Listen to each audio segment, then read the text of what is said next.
Hi Athira friends. இது எந்த கோவில்னு பார்த்தீங்கன்னா அருள்மிகு யோக நரசிங்க பெருமாள் கோவில். இது எங்கே இருக்குன்னா மதுரை மாவட்டத்திலிருந்து ஒரு 12 கிலோமீட்டர் தொலைவில் மேலூர் போகிற சாலையில் அமைஞ்சிருக்கு. இந்த கோவில் கிபி 8ஆம் நூற்றாண்டை சேர்ந்த கோவில். இதில் மூலவராக அமைஞ்சிருக்கிறவர் நரசிங்க பெருமாள். இப்போ நம்ம அந்த இடத்துக்கு தான் போகிறோம். அதுக்கு முன்னாடி அந்த கோவில் ஆப்போசைட்டில் அமைஞ்சிருக்கிற ஸ்ரீ பால தண்டாயுதபாணி முருகன் கோவிலை பார்த்துருவோம். நான் ஏன் இது அவ்வளோ ஸ்பெஷல் சொல்கிறேன்னா, இது தேவபாறை என்கிற பாறைனால் செதுக்கப்பட்டிருக்கான். இந்த கோவில் பக்கத்திலேயே காலபைரவர் கோவிலும் இருக்குது. இங்கே காலபைரவர் சிலை நிறையா இருக்குது, அதையும் நீங்கள் பார்க்கலாம். சரி வாங்க, இப்போ நம்ம நரசிங்க பெருமாள் கோவிலை பார்க்கலாம்.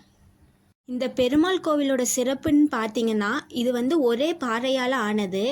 இந்த பாறையோட நேம் என்னன்னா ஆனமலைன்னு சொல்லுவாங்க. அது எதுக்கு ஆனமலைன்னு சொன்னாங்கன்னா, அந்த மலையை பார்க்கறதுக்கு யானை உருவத்தில் நம்மளுக்கு தெரியும். அதனால தான் அதுக்கு யானைமலைன்னு சொல்லி பேர் வச்சுருக்காங்க.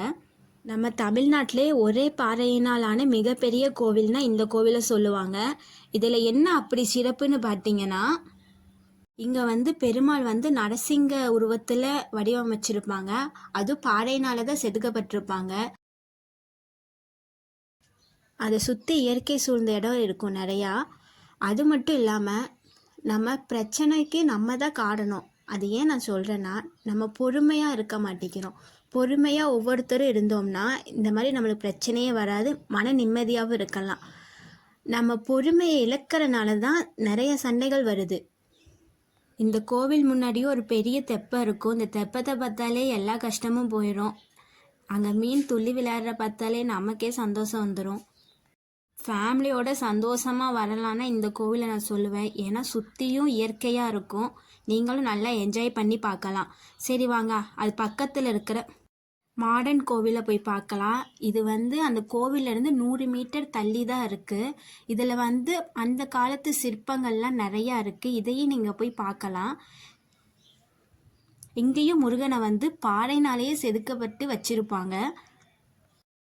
ரொம்ப நேரமாக நம்ம சேனலை சப்ஸ்கிரைப் பண்ணாமல் பார்த்துட்டு இருக்கீங்க. நம்ம சேனலை சப்ஸ்கிரைப் பண்ணிவிட்டு தொடர்ந்து நம்ம வீடியோவை பாருங்கள். இங்கே பாருங்கள் எப்படி கல்லால் செதுக்கப்பட்டு வச்சுருக்காங்கன்னு. அந்த காலத்து மனுஷங்களாம் எந்த அளவுக்கு வாழ்ந்திருக்காங்க அப்படிங்கிறது இதை பார்த்தாலே நம்மளுக்கு தெரியுது. இதுதான் சமணர் சிற்பங்கள்னு சொல்லுவாங்க. அது பக்கத்துலேயே தான் இருக்குது. இங்கே நம்ம போனோம்னா அங்கே சிற்பங்கள் நிறையா இருக்கும், அதையும் நீங்கள் பார்த்துட்டு வரலாம்.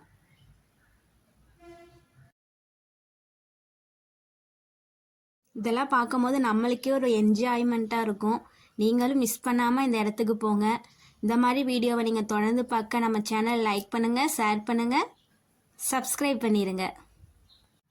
கொஞ்சம் தூரம் நடக்கணும் தான். சரி வாங்க, போய் நடந்து போய் பார்த்துட்டு வருவோம் என்னென்ன சிற்பங்கள் இருக்குன்னு.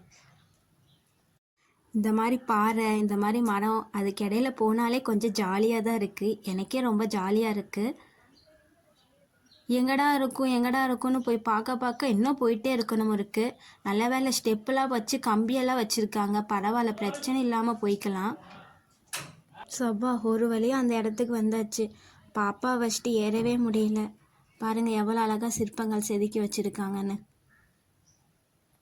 இவ்வளோ கஷ்டப்பட்டு ஏறி வந்தது கண்டிப்பாக யூஸ் தான். பிளேஸ் உண்மையிலேயே சூப்பராக இருந்துச்சு. நீங்களும் மிஸ் பண்ணாமல் கண்டிப்பாக போய் பாருங்கள்.